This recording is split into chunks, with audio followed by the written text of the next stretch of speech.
Hit me on this. Why is the legislation so dangerous, and what do we lose if it passes? What the problem here is this bill essentially uses a bunker buster bomb when you ought to go in there with a laser beam. I mean, the fact of the matter is, if you're talking about bad actors, you ought to handcuff them. If they're selling tainted Viagra or fake Rolexes or movies they don't own, come after them.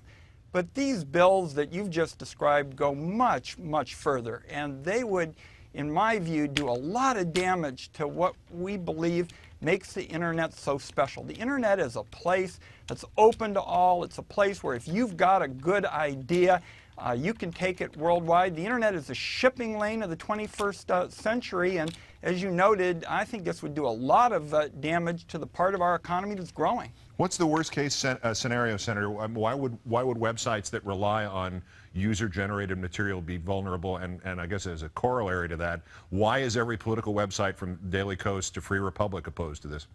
Because this does so much damage to innovation. Again, the strongest part of the American economy today, there's an old saying that the American economy is about two guys in a garage. You pass these bills, it's not going to be two guys in a garage. They're going to have a whole floor upstairs just full of lawyers. I mean, this is really a lawyer's full employment program. all of the mandates, and particularly what this does is it changes a law, the Digital Millennium Copyright Act, that it's not perfect, but it does a decent job in terms of striking a balance. It provides for what's called notice and takedown if you have, for example, infringing content. What you're talking about here is essentially a blacklisting program, a censorship program. It do an awful lot of damage to the net.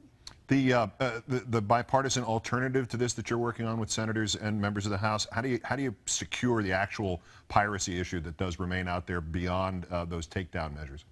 Our focus is to try to narrow the scope. I mean, the big problem with these bills is they essentially turn websites into web cops. I mean, you know, YouTube is getting something like 24 hours of video a minute. Nobody can monitor all of that stuff. The only people that probably try are the Iranians and the Chinese. Thank goodness they haven't succeeded.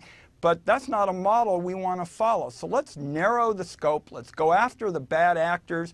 We're looking on a bipartisan basis at some ways, for example, to work with the payment processors. We could cut them off, but the focus ought to be to narrow the scope, and particularly with the internet, do no harm.